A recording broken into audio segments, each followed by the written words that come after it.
The average wedding in the United States costs more than $44,000. The cost of wedding varies greatly depending on where your clients live and their budget. Before you start a wedding planning business, you must decide what service you want to provide.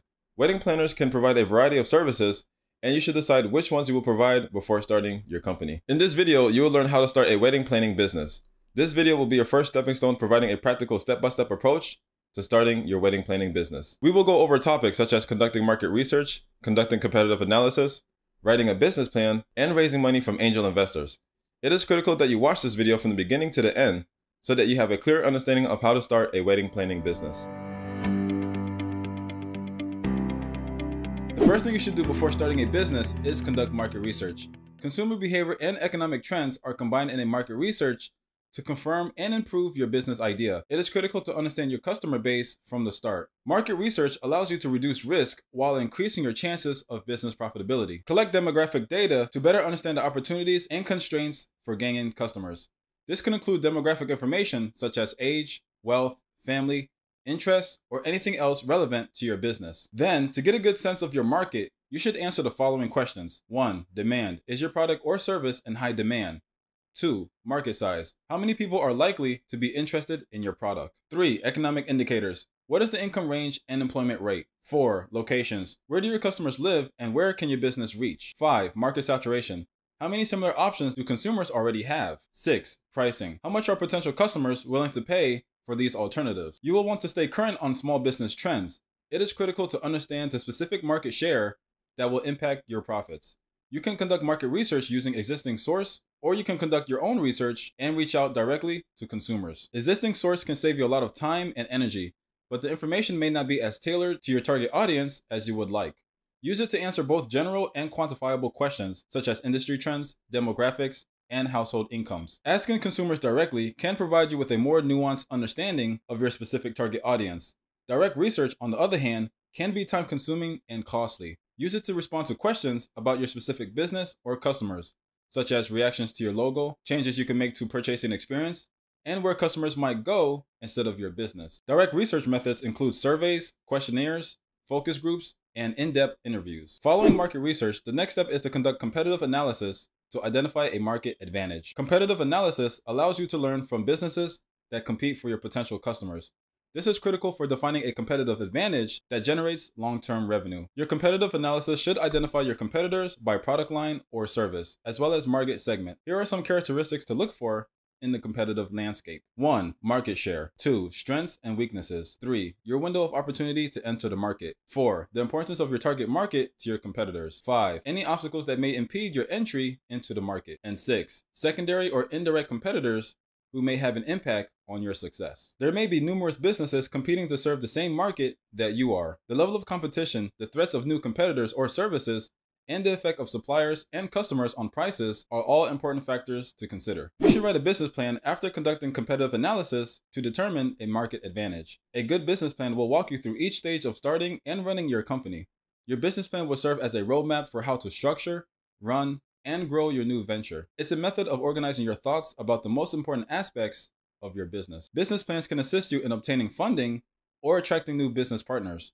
Investors want to know that they'll get a good return on their investment. Your business plan will be the tool you use to persuade others that work with you or for investing in your company. You should choose a business plan format that works for you. There is no correct or incorrect way to write a business plan. What matters is that your plan meets your requirements. The majority of business plans fall into one or two categories: traditional or lean startup. Traditional business plans are more common. They follow a standard format and encourage you to go into details in each section. They usually necessitate more work up front and can be many pages long. Lean startup business plans are less common, but they still follow a standard format. They concentrate on summarizing only the important points of your plan's key elements. They can be made in as little as an hour and are usually one page long. If you are very detail-oriented, want a comprehensive plan, or intend to seek funding from traditional sources, you may prefer a traditional business plan format. You are not required to follow a specific business plan outline when writing your business plan. Instead, use the sections that make the most sense for your company and its requirements. Traditional business plans include some of these 9 sections. 1. Executive summary. Tell your readers about your company and why it will be profitable in a few sentences.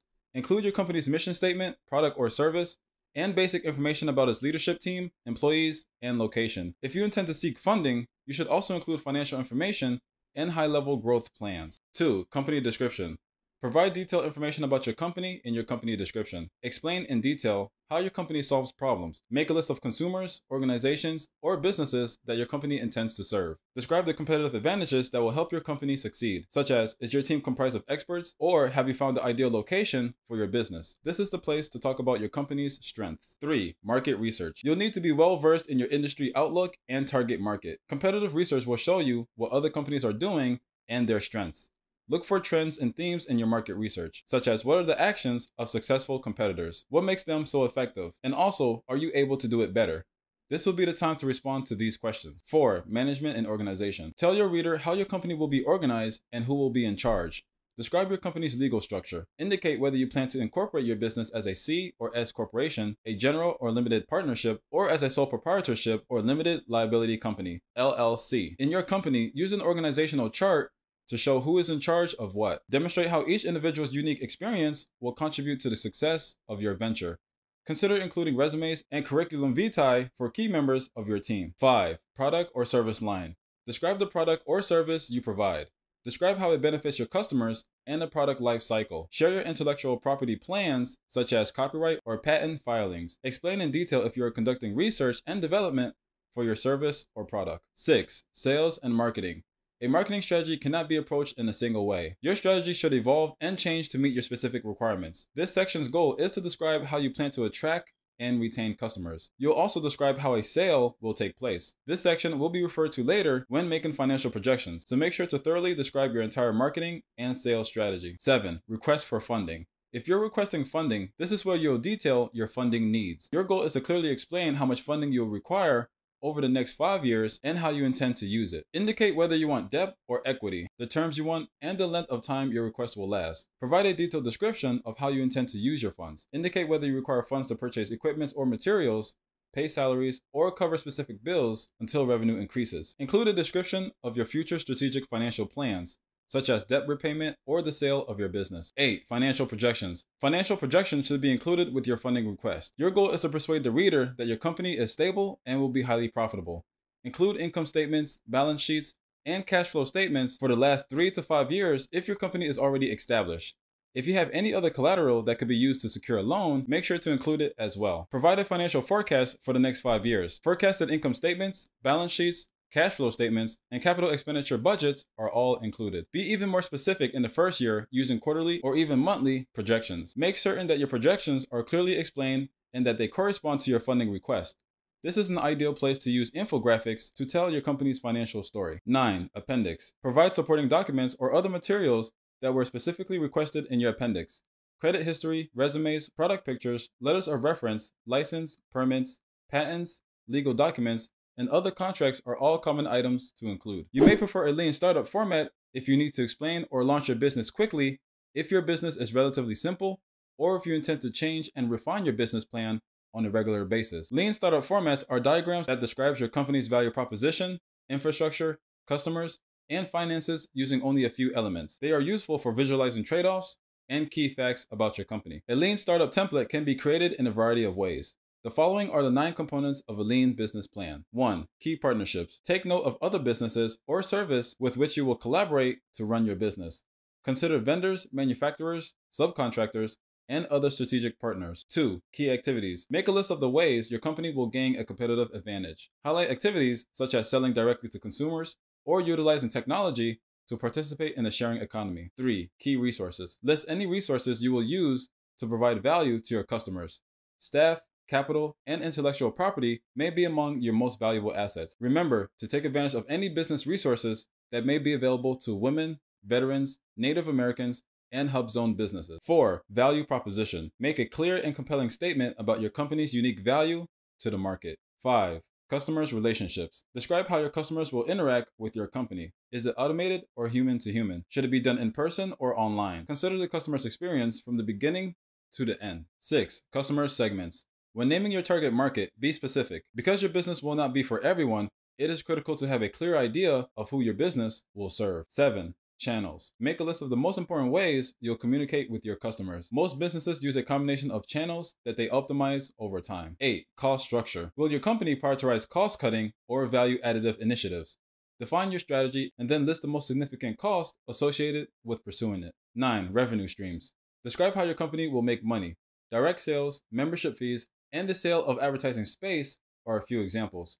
If your business has multiple revenue streams, make a list of all of them. Following the completion of your business plan, the next step is to secure funding for your venture. Starting a business costs money. One of the first and most important financial decisions most business owners make is how to fund their venture. How you choose to fund your business may have an impact on how you structure and run it. Every company has unique requirements, and no financial solution is one size fits all. Your personal financial situation and business vision will shape your company's financial future. Once you've determined how much startup funding you'll require, the next step is to determine how you will obtain it. Let's talk about how to fund your own business through self-funding. Self-funding, also known as bootstrapping, allows you to use your own financial resource to support your business. Self-funding can take the form of borrowing money from family and friends, using your savings account, or even tapping into your 401k. You retain complete control over your business when you self-fund, but you also assume all of the risk. Be cautious not to spend more than you can afford, and be especially cautious if you decide to withdraw funds from retirement accounts early. You could face costly fees or penalties, or you could jeopardize your ability to retire on time. So consult with the administrator of your plan and a personal financial advisor first. Another option is to raise venture capital from investors. Venture capital investments can provide you with the funding to start your business. Venture capital is typically offered in exchange for a stake in the company and an active role in its operation. In a number of important ways, venture capital differs from traditional financing. Typically, venture capital focuses on high-growth companies. Rather than debt, they invest capital in exchange for equity. They also take higher risk in exchange for potential higher returns, and it has a longer investment time frame than traditional financing. Mostly all venture capitalists will want a seat on the board of directors at the very least. As a result, be willing to give up some control and ownership of your company in exchange for funding. There is no certain way to obtain venture capital, but the process generally follows a standard sequence of basic steps. 1. Find an investor. Look for individual investors, also known as angel investors or venture capital firms. Make sure to conduct sufficient background research to determine whether the investor is reputable and has experience working with startup companies. 2. Share your business plan. Your business plan will be reviewed by the investor to ensure that it meets their investment criteria. Most investment funds focus on a specific industry, geographic region, or stage of business development. 3. Go through due diligence reviews. The management team, market, products and service, corporate governance documents, and financial statements of your company will be scrutinized by the investors. 4. Negotiate the terms. If they decide to invest, the next step is to reach an agreement on a term sheet that outlines the terms and conditions under which the fund will make an investment. 5. Investment. You can get the investment once you agree on a term sheet. When a venture fund invests, it becomes an active participant in the company. Venture capital is typically provided in rounds. As the company achieves milestones, additional rounds of financing are made available, with price adjustments as the company executes its plan. If you found this video useful, please show your appreciation by clicking on the like button. Also, let us know in the comments if you'd like us to make a long, in-depth follow-up video to learn more about how to start this business. Also, don't forget to click the subscribe button to see more videos from Sean Academy, an extension for education.